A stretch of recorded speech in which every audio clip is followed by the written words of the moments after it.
Mesdames et messieurs, bonsoir et bienvenue dans ce journal, les titres de l'édition.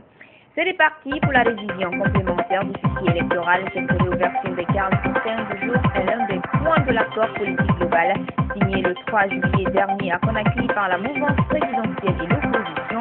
Nous avons sillonné ce matin certains bureaux. Les Échos, c'est dans cette édition. La présidente du CNC, honorée pour son combat socio-politique en Guinée, Adia Radiatou Serradialo, a été décorée ce matin par l'ONG COP Guinée pour son rôle dans l'instauration de la démocratie dans le pays. Elle a été choisie parmi les 23 guinéennes. Et puis, on attend encore la confirmation que le corps sans vie retrouvé au nord du Mali est bien celui du Français Philippe Verbon. Interrogé là-dessus, le président français a affirmé que le test ADN est en cours pour identifier le cadavre. Jusque-là, il était retenu par Al-Qaïda au Maghreb islamique. Selon l'accord politique signé le 3 juillet dernier, la mouvance présidentielle et l'opposition sont convenus de la réouverture des cartes pour une période de 15 jours.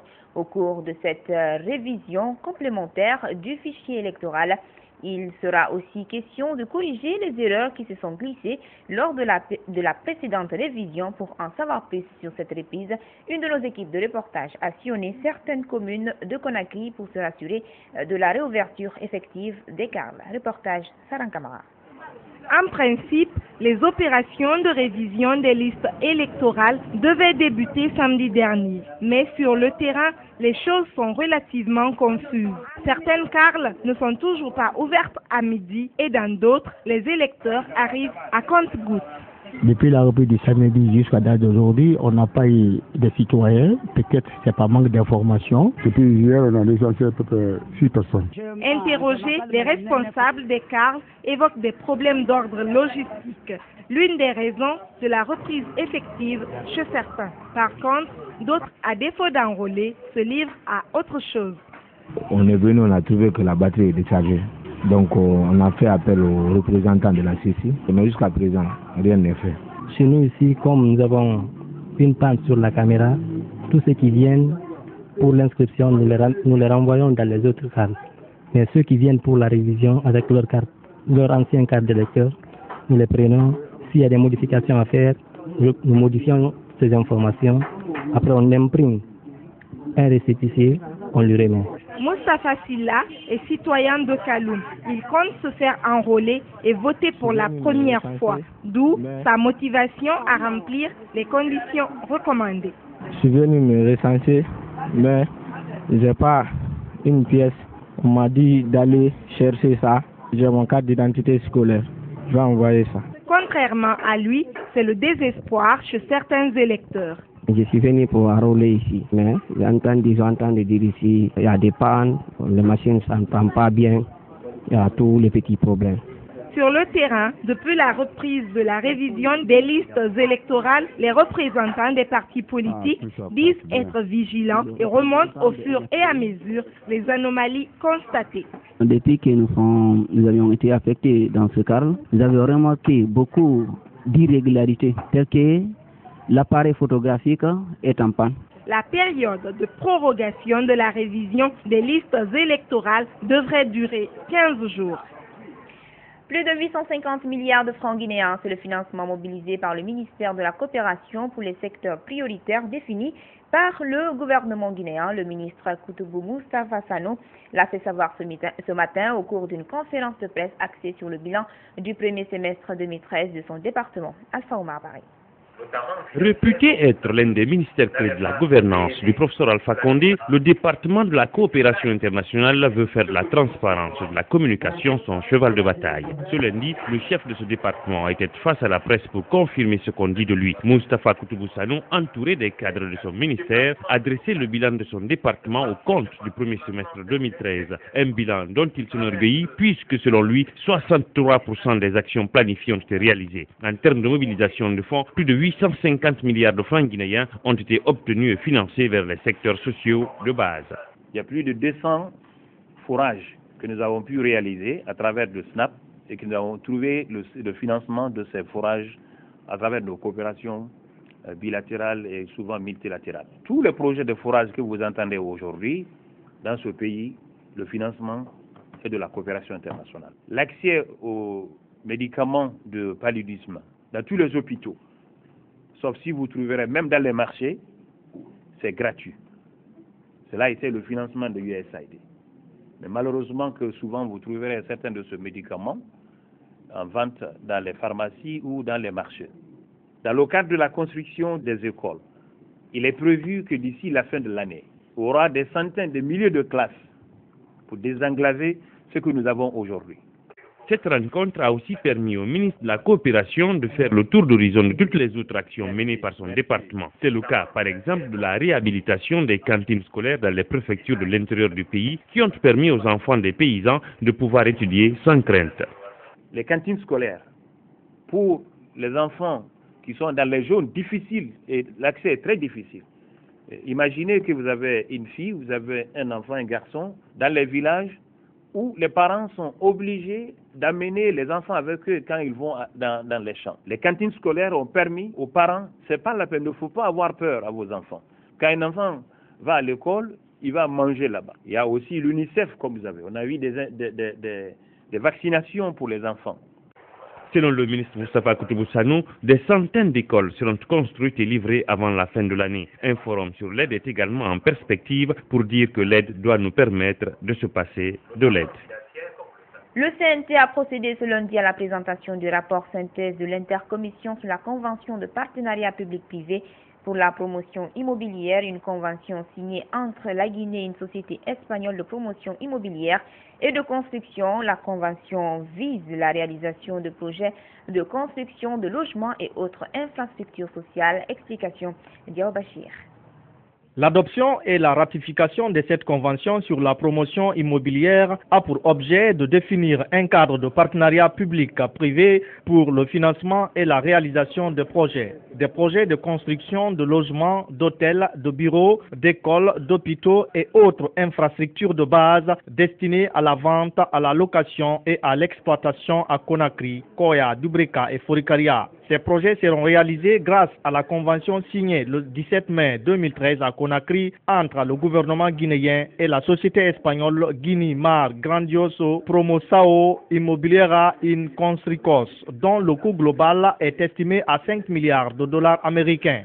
Cette convention rentre dans le cadre de la réduction du déséquilibre qui existe entre la forte croissance démographique que notre pays connaît actuellement et la faiblesse des infrastructures socio-économiques qui limitent considérablement la valorisation du potentiel de nos villes en matière de développement. Ce projet vise la modernisation des villes de Conakry, Koya, Dubrika et Forikaria. Le rapporteur de l'intercommission estime que ce projet soumis au CNT semble engager la Guinée dans une véritable politique d'urbanisation cohérente et de gestion intelligente de la population urbaine. Quant au ministre de l'Habitat, de l'Urbanisme et de la Construction, il a d'abord rappelé les projets d'urbanisation en cours d'exécution ou de financement engagés par le gouvernement avant de mettre un accent sur la portée socio-économique de ce projet pour le pays.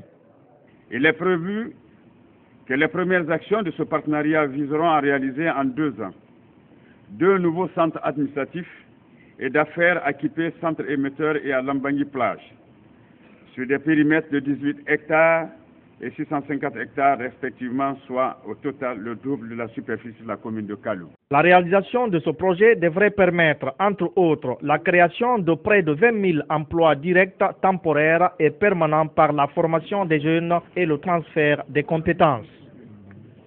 Après donc cette session plénière de ce lundi au CNT, la présidente Adia Rabiatou Sera Diallo a été décorée par l'ONG COP Guinée. Cette décoration fait suite aux différents combats qu'elle a menés en Guinée pour l'instauration de la démocratie et la création d'institutions fortes. La cérémonie de remise de distinction a mis en compétition 23 femmes guinéennes, dont 3 ont été décorées, une distinction hautement appréciée par les membres du CNT et l'heureuse récipiendaire. Ella Joumar Barry était de la partie, son compte rendu. Pour la promotion de l'excellence Cette distinction honorifique que la présidente du CNT a reçue devant les conseillers nationaux est une récompense du combat qu'elle a mené à la tête de son institution au bénéfice de la population guinéenne. Un prix dénommé Consécration et reconnaissance du leadership guinéen. Il est initié par le collectif des ONG pour la promotion de l'excellence COP Guinée. Cette décoration est la reconnaissance de votre lutte syndicale pour que naisse cette démocratie que tous les Guinéens et Guinéennes sont appelés à entretenir et en jouir. L'on se souvient comme si c'était hier de la célèbre grève générale illimitée de janvier-février 2007. L'on se souvient aussi de vos propos de réplique en 2007. Je cite, « Je ne mets pas le feu dans mon pays. Moi je suis une femme.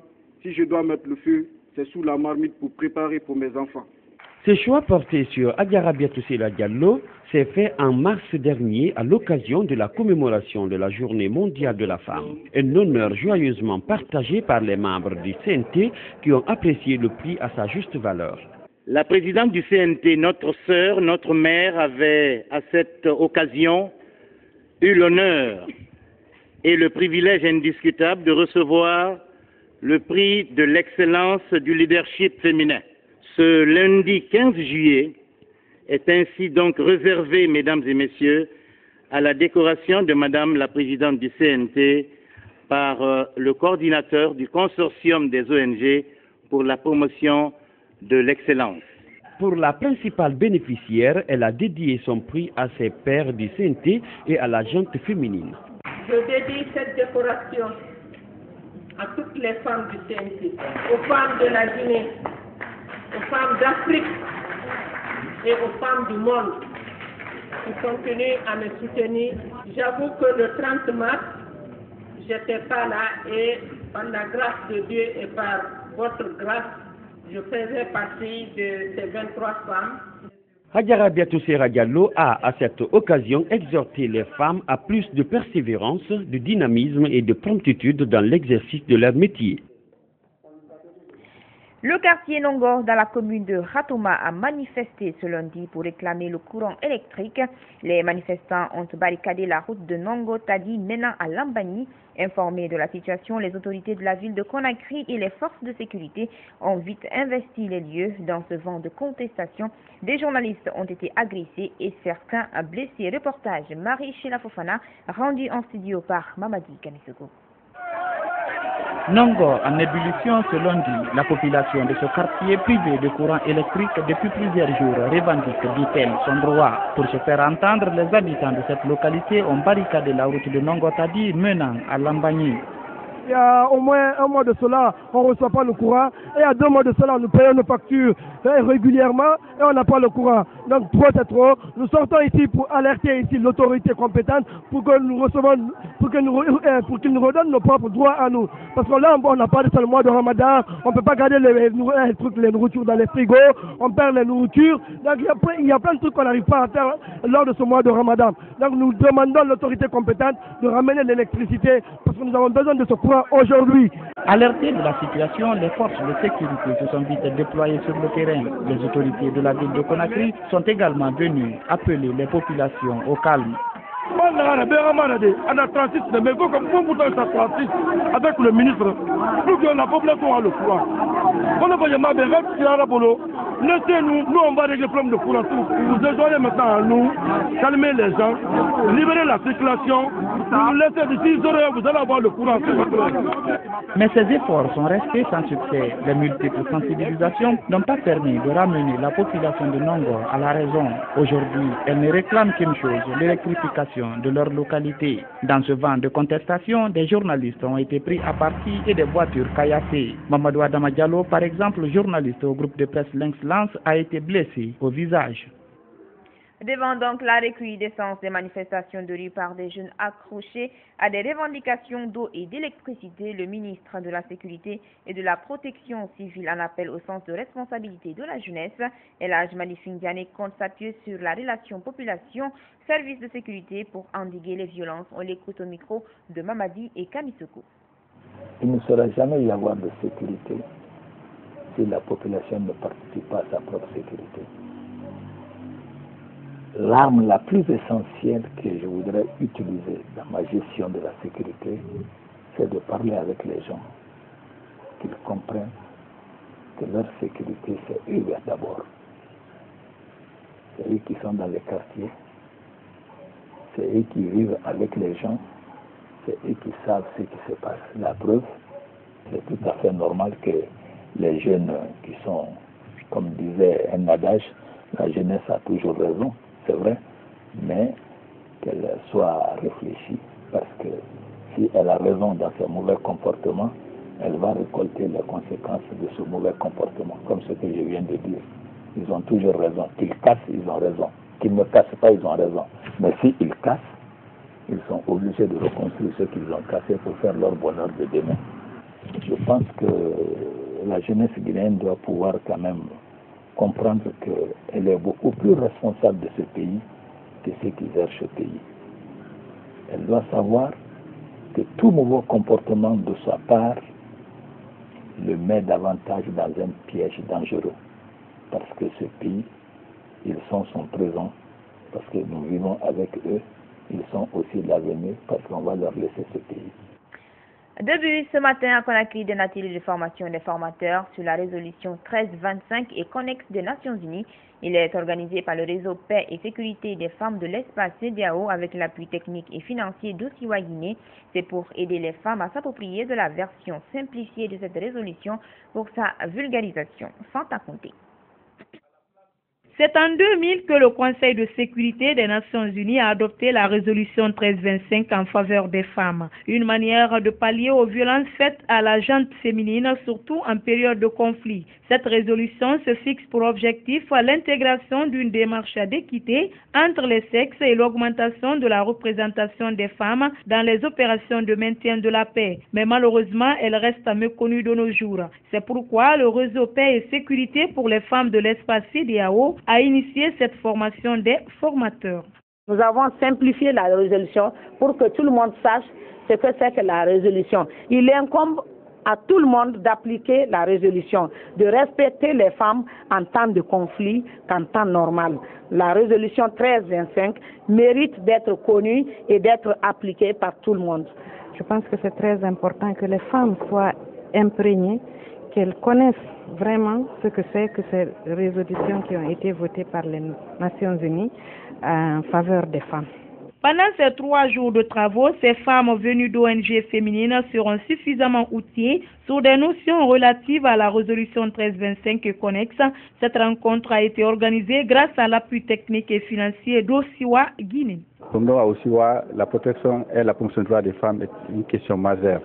Donc nous accompagnons le recours dans le cadre de la vulgarisation de la résolution 1325, qui a été une résolution adoptée par le Conseil de sécurité des Nations Unies en 2000 pour la protection des droits des femmes, surtout en temps de conflit. Comme vous le savez, à travers le monde, il y a assez de conflits, et souvent les femmes sont des victimes, soit des agressions sexuelles, des viols ou d'enlèvement. Le ministère des Affaires sociales va jouer sa partition, parce que la prise en charge des questions de violence faites aux femmes est une question globale, parce que quand on parle de la prise en charge psychosociale, déjà, les organisations de la société civile apparaissent.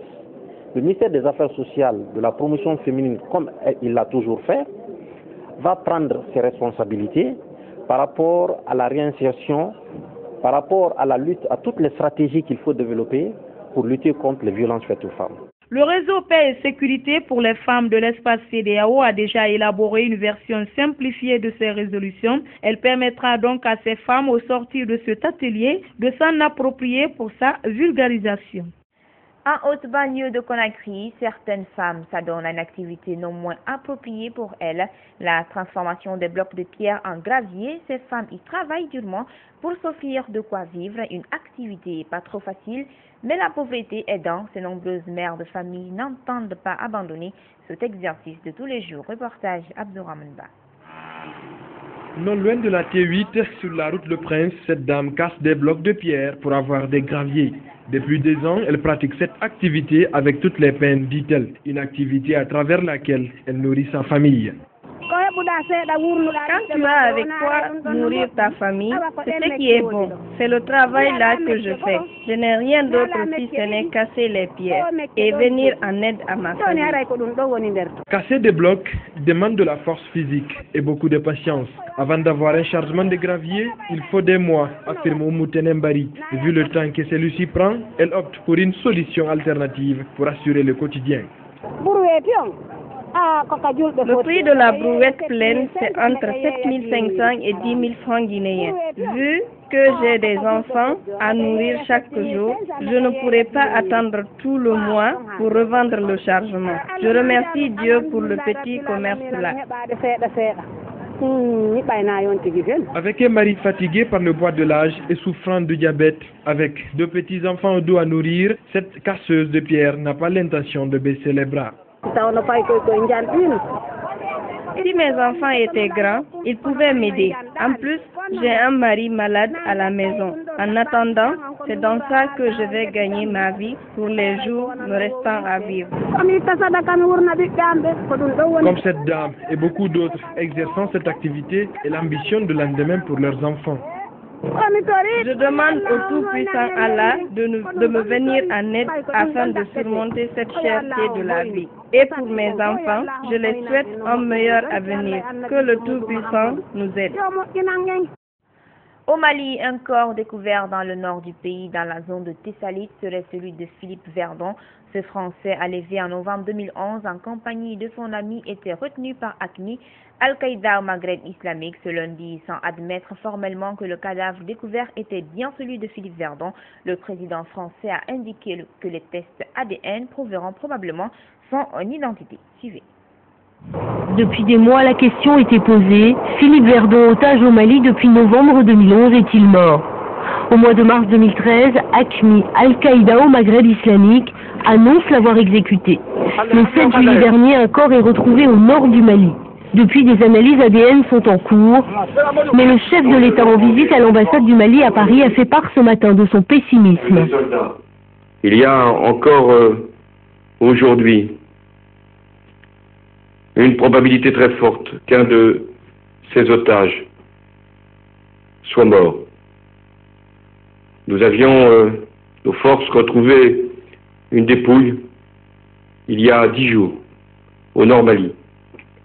Nous faisons tout pour avoir la confirmation que ce pourrait être, hélas, le corps de Philippe Verdon. Nous analyserions à ce moment-là les causes de la mort. Et rien ne sera impuni. Le 24 novembre 2011, Philippe Verdon et son ami Serge Lazarevitch sont enlevés dans cet hôtel de la ville d'Ambori, puis emmenés au nord du Mali. Les 2 hommes étaient venus dans la région pour ouvrir une cimenterie. 7 Français, dont Serge Lazarevitch, sont toujours détenus dans cette région du Sahel. 2 nouvelles manifestations étaient attendues aujourd'hui au Caire. L'Égypte attend toujours la formation définitive d'un gouvernement intérimaire. Ce matin, dans le Sinaï, des ouvriers égyptiens ont été la cible d'une attaque faisant 3 morts. Une Égypte très nettement coupée en deux. D'un côté, un nouveau gouvernement qui se constitue par étapes. De l'autre, les partisans de l'ancien président déchu, Mohamed Morsi, qui ne désarment pas. Dans le camp du nouveau gouvernement, on trouve Mohamed El Baradei, l'ancien candidat à la présidentielle, qui hier a prêté serment en tant que vice-président. On trouve aussi l'ancien ambassadeur aux États-Unis, Nabil Fani, désigné à la diplomatie. L'ensemble du gouvernement devrait être connu dans les prochains jours. Dans le camp des frères musulmans, on essuie par contre attaque sur attaque. Hier, le président déchu, Mohamed Morsi, a été interrogé dans un lieu tenu secret et les avoirs de 14 membres de la confrérie ont été gelés, dont ceux du guide suprême. Le chef de l'armée, à l'origine du renversement de Mohamed Morsi, a tenu à justifier ses choix et ses méthodes. J'ai parlé à l'ancien président en novembre et nous avons plaidé pour un dialogue national, un dialogue que nous n'aurions pas mené nous-mêmes. Mais nous avons eu peur que le désaccord entre les leaders continue de contaminer le peuple égyptien et cause un fossé très profond entre les gens. Pour assurer, semble-t-il, les États-Unis ont dépêché sur place leur secrétaire d'État adjoint William Burns venu plaider pour une transition démocratique. Il devrait s'entretenir aujourd'hui avec politique et société civile. Mais les dernières nouvelles ne sont guère accueillantes. Une attaque à la roquette dans le Sinaï a fait au moins 3 morts, 17 blessés parmi des ouvriers. À l'origine, la police semble visée. Depuis sa nomination fin avril, elle ne compte plus les insultes racistes dont elle est victime. Cécile Kyenge, première ministre noire de l'histoire de l'Italie, que ce soit sur les réseaux sociaux ou même depuis la tribune de l'Assemblée, elle est même priée de ne pas y répondre. Suivez. Ce sénateur est membre de la Ligue du Nord, une formation connue pour ses positions extrêmes en matière d'immigration. Roberto Calderoli est aussi personnellement connu pour ses dérapages verbaux. Samedi soir, il est allé trop loin. Parlant de la ministre de l'Intégration d'origine congolaise, Cécile Kyenge, il l'a comparée à un orang-outan et jugé qu'elle ferait mieux d'être ministre dans son pays. Réaction outrée d'une partie de la classe politique, le Premier ministre en tête, des excuses sont exigées, lui réoriente les débats sur l'immigration. La ministre concernée préfère donner des leçons de communication. Le racisme, dit-elle, est une question d'ignorance. L'important est le soutien qu'elle a reçu. J'ai reçu depuis ce matin beaucoup de gestes de solidarité qui dépassent les clivages politiques et pas seulement de l'appartenance. Malheureusement, ce genre de propos racistes ne sont pas rares en Italie, illustrent les exemples fleuris. Il y a beaucoup d'Italiens qui sont très clairement racistes, en commençant par Berlusconi et ses remarques sur Obama, quand il a dit qu'Obama était jeune, beau et bronzé, et quand il a dit aussi, presque à la même époque, que Milan ressemblait à une ville africaine. Il ne parlait pas d'architecture. Au marché à Rome, on ne s'étonne plus de rien. Ici, tout semble permis. Ailleurs en Europe, l'élu aurait été contraint de démissionner. La colère ne faiblit pas aux États-Unis. Plusieurs milliers de personnes ont de nouveau manifesté hier pour protester contre l'acquittement de George Zimmerman, jugé pour meurtre d'un jeune noir. Le président américain Barack Obama a lancé un appel au calme. Au lendemain du verdict, la même indignation sur ces pancartes. Trayvon Martin, mort victime de racisme, ou encore ici, nous sommes tous des Trayvon Martin. En première ligne dans plusieurs villes américaines, comme ici à New York, beaucoup d'Afro-Américains. Après l'acquittement de George Zimmerman, tous dénoncent une justice de blanc. Si un homme blanc avait été assassiné par un noir, est-ce qu'il aurait été acquitté? Bien sûr que non. Il aurait été en prison pour la vie, pour 150 ou 200 ans, je ne sais pas combien d'années. Donc je pense qu'il y a une injustice. Je sais que mes grands-mères et arrière-grand-mères, toutes ont marché aux côtés de Malcolm, Martin, du révérend Jesse Jackson et même Al Sharpton. Et je ne pensais pas qu'à notre époque, moi aussi je devrais y passer. Trayvon Martin, 17 ans, était allé acheter des sucreries quand il croise George Zimmerman, surveillant de quartier. Il est tué à bout portant. Au procès, son meurtrier plaide la légitime défense et est acquitté par un jury de 7 femmes, toutes blanches. Pour les militants des droits civiques, pas question d'en rester là. Je suis très déçu par ce verdict. Ils disent que Zimmerman n'est pas coupable, mais il est coupable du meurtre d'un garçon sans armes qui est rentré chez lui sans faire d'histoire. C'est évident qu'il y a matière pour un procès au civil. Avec les parents de Trayvon Martin et leur avocat, nous avons rencontré le procureur de Floride le jour où je suis allé là-bas pour organiser le premier rassemblement national. Et nous avons toujours dit qu'il y aurait un plan B. À Oakland, en plein centre-ville, des vitrines brisées et des messages pour réclamer justice pour Trayvon. L'Amérique voit ressurgir ses vieux démons. Dans un communiqué, Barack Obama a appelé au respect de la décision de justice.